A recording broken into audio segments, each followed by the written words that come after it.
El hombre más poderoso del mundo antiguo, conquistó naciones, destruyó Jerusalén y gobernó el imperio más rico de la tierra. Pero durante 7 años desapareció. Cuando volvió, su cabello había crecido como plumas, sus uñas como garras, y decía haber vivido como un animal en el campo. Y lo más extraño no es que esto aparezca en la Biblia. Lo más extraño es que él mismo lo dejó escrito. Nabucodonosor, rey de Babilonia, el único emperador de la historia que publicó su propia caída. ¿Qué le ocurrió realmente? ¿Por qué lo contó?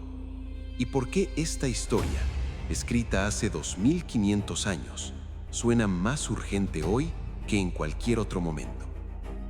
Para entender a Nabucodonosor, hay que entender Babilonia, porque Babilonia no era solo una ciudad, era el centro del mundo, y su rey tenía algo que casi ningún gobernante ha tenido jamás: poder absoluto. No poder compartido con un senado, no poder limitado por una constitución, poder sobre vidas, sobre territorios, sobre dioses extranjeros que sus ejércitos habían derrotado en el campo de batalla. Y aquí aparece la pregunta que hace que esta historia sea tan inquietante. ¿Qué puede quebrar la mente de un hombre que lo tiene todo? Nabucodonosor II gobernó Babilonia durante 43 años, desde el año 605 hasta el año 562 a.C. En ese tiempo, construyó los jardines colgantes, una de las 7 maravillas del mundo antiguo, según se dice, para su esposa Media, que extrañaba las montañas verdes de su tierra natal en medio de la llanura desértica de Mesopotamia. Un jardín artificial elevado sobre arcos de piedra, agua subiendo por sistemas de irrigación en un desierto. El poder de un hombre que puede reescribir la geografía para complacer a una mujer. Reconstruyó el gran Sigurat de Babilonia, la torre escalonada que los académicos asocian con la Torre de Babel de la narrativa bíblica. Expandió el imperio babilónico desde Egipto hasta las fronteras de Persia. Y en el año 582 a.C. hizo algo que ningún rey había hecho antes y que cambió la historia del pueblo judío para siempre. Destruyó Jerusalén. La destrucción de Jerusalén en el año 586 no fue una batalla, fue una aniquilación. Nabucodonosor había sitiado la ciudad durante 18 meses. 18 meses de hambre dentro de las murallas, de madres que no podían alimentar a sus hijos, de sacerdotes que veían consumirse las reservas del templo, de un rey judío encerrado en su propia ciudad, esperando un rescate que nunca llegó. Cuando las murallas cayeron, los ejércitos de Nabucodonosor entraron y quemaron el templo de Salomón, el edificio más sagrado del judaísmo, el lugar donde la presencia de Dios habitaba, según la teología judía, en el Santo de los Santos. Lo quemaron hasta los cimientos. Saquearon los objetos sagrados, las menorás de oro, los utensilios del culto construidos siguiendo instrucciones divinas generación tras generación, la mesa de los panes de la proposición, el altar de incienso, todo llevado a Babilonia.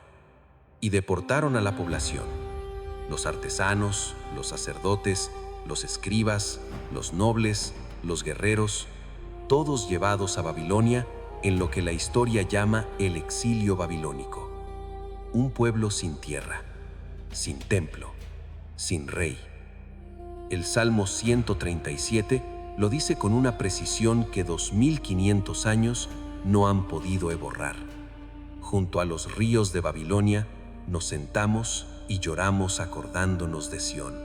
Nabucodonosor era el hombre que había producido ese llanto, el instrumento de la mayor catástrofe de la historia judía antigua. Y sin embargo, el texto bíblico que lo describe no lo trata únicamente como un enemigo.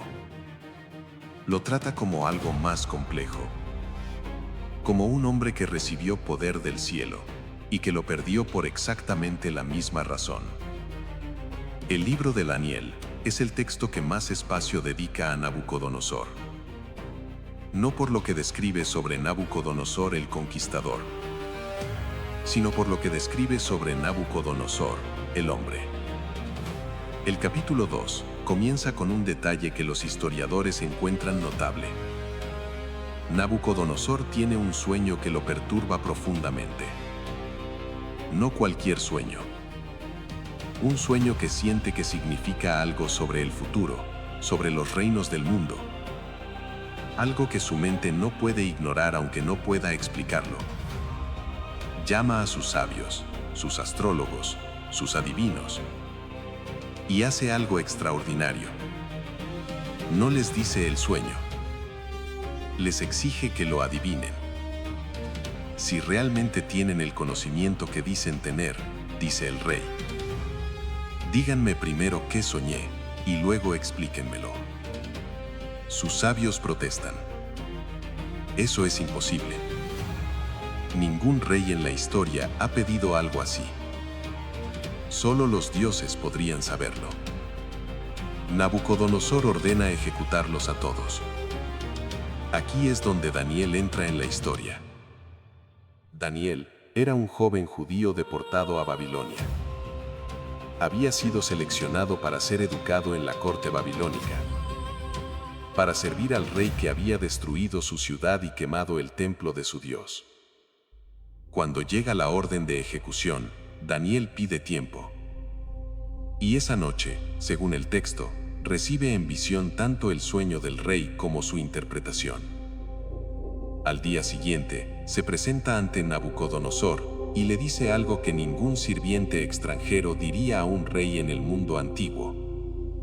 Que ningún sabio, ni astrólogo, ni adivino puede revelar el misterio que el rey pregunta. Pero hay un Dios en los cielos que revela los misterios. Y ese Dios se lo ha dado a conocer a él. Daniel dijo que el sueño describía el futuro. No el futuro inmediato. El futuro de los imperios del mundo. Una estatua enorme, de aspecto terrible. La cabeza de oro. El pecho y los brazos de plata. El vientre y los muslos de bronce. Las piernas de hierro. Los pies de hierro mezclado con barro. 4 imperios. 4 civilizaciones dominantes que se suceden una a la otra. Y luego algo completamente distinto. Una piedra que no fue cortada por mano humana golpea la estatua en los pies. La derrumba completamente. El hierro, el barro, el bronce, la plata y el oro se hacen polvo. Y la piedra se convierte en un monte que llena toda la tierra. Nabucodonosor es la cabeza de oro, dice Daniel. El rey más grande del momento. Pero después de él, vendrán otros. Ninguno tan glorioso como el primero. Y al final, en los días de esos reyes, el Dios del cielo establecerá un reino que nunca será destruido. Nabucodonosor escucha la interpretación y hace algo que ningún rey de la antigüedad hacía ante un sirviente extranjero. Se postra. Le rinde homenaje a Daniel. Y declara que el Dios de Daniel es el Dios de dioses y el Señor de reyes. Si esta es la primera vez que ves este canal, hay 10 episodios más esperándote.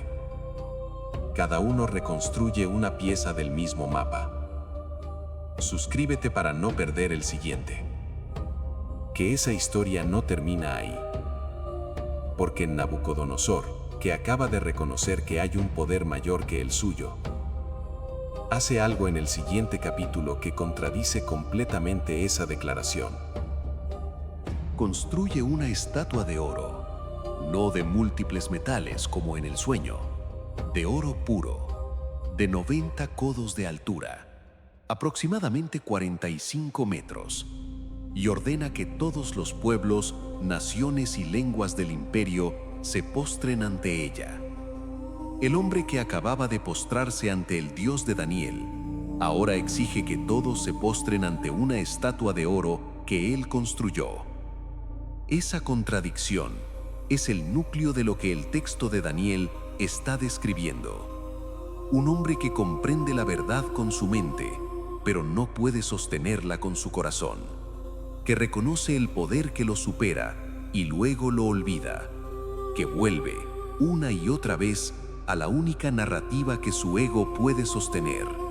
Que Él es el más grande, que su poder no tiene límite, que su gloria es eterna. Y el texto deja que esa contradicción respire, sin resolverla todavía, porque lo que viene a continuación es más oscuro. Viene el capítulo 4, y el capítulo 4 de Daniel es uno de los textos más extraños de toda la Biblia, porque está escrito en primera persona, por Nabucodonosor, el rey de Babilonia, el hombre más poderoso del mundo conocido. Escribió él mismo este capítulo, comenzando con un decreto dirigido a todos los pueblos, naciones y lenguas que moran en toda la tierra. Y lo que escribe es una confesión. Nabucodonosor describe un segundo sueño, un árbol enorme en el centro de la tierra. Su copa llega hasta el cielo, su sombra cubre toda la tierra, los animales descansan bajo él. Las aves anidan en sus ramas, toda carne se alimenta de él. Y entonces aparece un mensajero que desciende del cielo. Corten el árbol, corten sus ramas, sacudan sus hojas, esparzan sus frutos. Huyan las bestias que están debajo de él y las aves de sus ramas, pero dejen el tocón con sus raíces en la tierra, atado con cadenas de hierro y bronce en la hierba del campo. Que su corazón sea cambiado por el de un animal, que pasen sobre él 7 tiempos, para que los vivientes reconozcan que el Altísimo tiene dominio sobre el reino de los hombres, y lo da a quien él quiere, y lo levanta al más humilde de los hombres. Daniel interpreta el sueño, y esta vez no hay celebración, no hay postración ante Daniel. El árbol es Nabucodonosor. El rey será apartado de los hombres, vivirá con los animales del campo, comerá hierba como el buey, y 7 tiempos pasarán sobre él, hasta que reconozca que el Altísimo tiene dominio sobre el reino de los hombres. Daniel le aconseja al rey que se arrepienta, que abandone sus pecados, que practique la justicia y muestre misericordia a los pobres. Tal vez, dice Daniel, habrá una prórroga. Tal vez el juicio pueda retrasarse. El texto no dice que Nabucodonosor respondió en ese momento. Solo dice que Daniel habló y que el rey escuchó. Lo que Daniel predijo no ocurrió inmediatamente. Pasó algo más inquietante primero: un año de silencio. 12 meses después de la interpretación del sueño, Nabucodonosor está paseando por el techo de su palacio en Babilonia, mirando la ciudad desde arriba, las murallas que él construyó, los jardines que él creó, los templos que él restauró, y dice las palabras que van a cambiar todo. ¿No es esta la gran Babilonia que yo edifiqué para casa del reino, con la fuerza de mi poder y para gloria de mi majestad? Todavía está hablando cuando una voz cae del cielo. El texto lo dice así: todavía estaba la palabra en la boca del rey cuando vino una voz del cielo. No después, no cuando terminó, mientras hablaba. El rey Nabucodonosor, a ti se te dice, el reino ha sido quitado de ti, y de entre los hombres te arrojarán. Y entonces ocurre, no una derrota militar, no una conspiración de palacio, no un veneno en la copa de vino, algo mucho más extraño. Nabucodonosor pierde la razón. El rey de Babilonia, el hombre más poderoso del mundo, es apartado de los hombres, come hierba como un buey, su cuerpo se moja con el rocío de la noche, su cabello crece como plumas de águila, sus uñas como garras de ave. 7 años. El hombre que gobernaba el mundo viviendo como un animal en el campo, sin corona, sin palacio, sin ejército, sin nombre, solo un hombre en el campo, comiendo hierba, bajo la lluvia. Aquí es donde la historia se vuelve incómoda para los historiadores, porque cuando revisan los registros de Babilonia, encuentran algo extraño, un silencio. Babilonia era el reino más meticulosamente documentado de la antigüedad. Registros administrativos, contratos comerciales, decretos reales, todo fechado, todo sellado, todo archivado. Y en ese archivo hay un periodo de aproximadamente 4 años donde los documentos son escasos o inexistentes. No es una laguna menor, es un silencio que los arqueólogos han intentado explicar de múltiples formas. Ese silencio no prueba que el relato de Daniel sea históricamente preciso, pero tampoco lo refuta. Y hay algo más. El fragmento conocido como la oración de Nabonides, catalogado como 4Q242, entre los rollos del Mar Muerto, describe a un rey babilónico afectado por una enfermedad grave durante 7 años en el desierto de Arabia. Nabonides fue un rey babilónico posterior a Nabucodonosor. Algunos académicos creen que ese fragmento describe al mismo episodio que Daniel narra con el nombre cambiado en la transmisión oral del texto. Otros creen que son 2 episodios distintos de 2 reyes distintos. La pregunta sigue abierta, y este canal no la va a cerrar. Hay una condición médica que los psiquiatras modernos llaman boantropía. Es un trastorno mental extremadamente raro en el que una persona cree que es un buey o un animal cuadrúpedo y comienza a comportarse como tal, a caminar en 4 patas, a comer hierba, a vivir al aire libre rechazando el contacto humano. Hay casos documentados en la literatura médica moderna. Casos del siglo XX. Casos con historiales clínicos, con registros de tratamiento, con seguimiento posterior. No es un invento medieval, es un diagnóstico que los psiquiatras pueden hacer hoy. Algunos investigadores han propuesto que lo que Daniel describe es un episodio de boantropía, y eso es intelectualmente honesto de señalar. Pero también es honesto señalar lo que esa explicación no resuelve. No explica cómo ocurrió exactamente en el momento en que el rey pronunció las palabras de orgullo que Daniel había advertido.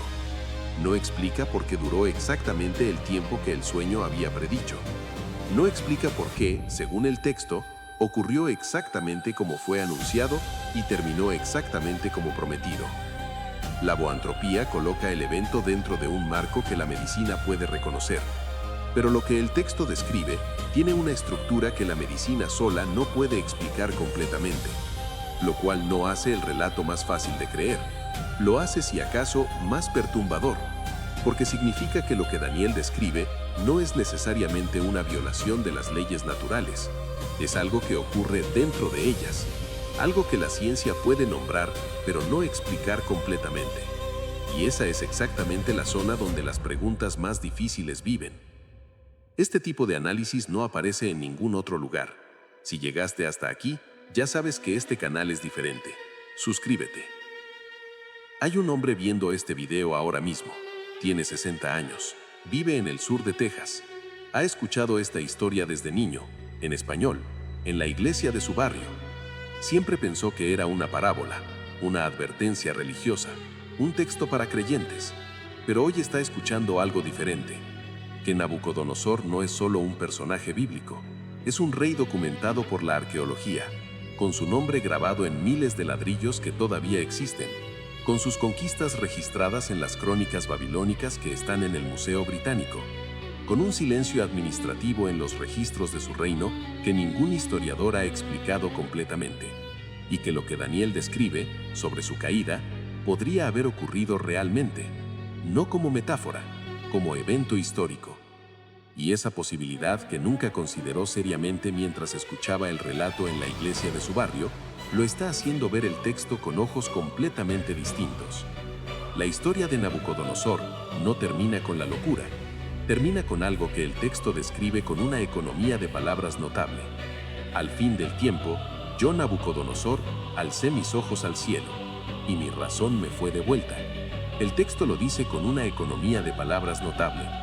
Al fin del tiempo, yo, Nabucodonosor, alcé mis ojos al cielo, y mi razón me fue devuelta. Bendije al Altísimo, alabé y glorifiqué al que vive para siempre. Y vuelve al trono. Sus consejeros lo restauran. Su majestad y su gloria son devueltas.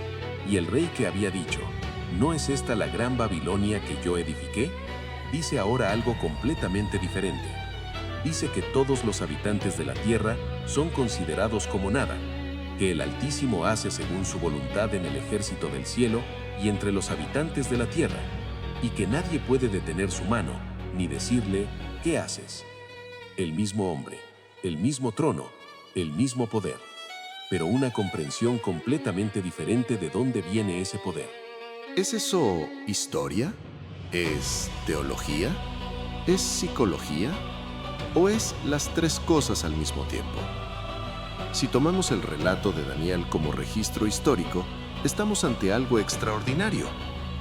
Un rey en el pico de su poder, advertido sobre lo que viene, incapaz de cambiar su comportamiento a pesar de la advertencia, experimentando exactamente lo que fue predicho. Si lo tomamos como texto teológico, estamos ante una de las afirmaciones más radicales de la Biblia, que el poder humano, incluso el más absoluto que la historia ha conocido, es provisional, es prestado y puede ser retirado. No por un ejército enemigo, no por una revolución interna, sino por algo que ningún consejero de seguridad puede predecir ni prevenir. Y si lo tomamos como registro psicológico, estamos ante la descripción más antigua conocida de un colapso mental que la psiquiatría moderna reconoce y estudia. 3 lecturas, ninguna excluye a las otras. Y ahora viene una conexión que nadie esperaba encontrar en el siglo XXI. En 1983 ocurrió algo extraño. Saddam Hussein comenzó a llamarse a sí mismo el nuevo Nabucodonosor. No era metáfora, no era retórica política vacía. Mandó reconstruir Babilonia con ladrillos que llevaban su nombre grabado junto al del rey antiguo. Construyó un palacio moderno sobre las ruinas.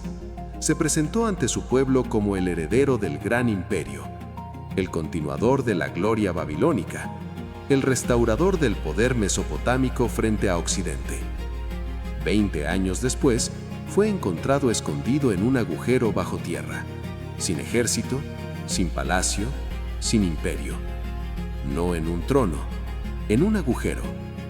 Solo. Fue juzgado. Fue ejecutado. En el año 2006. Su palacio sobre las ruinas de Babilonia quedó como una carcasa vacía en el desierto. El hombre que quiso ser el nuevo Nabucodonosor terminó como Nabucodonosor en el texto de Daniel, destituido, humillado, devorado por su propia grandeza. Y el patrón no requiere fe para reconocerse, solo requiere leer la historia con honestidad. Nabucodonosor, el hombre más poderoso de su tiempo, creyó que su poder venía de él mismo, que su grandeza era su propia creación, que la ciudad que había construido era prueba de su eternidad.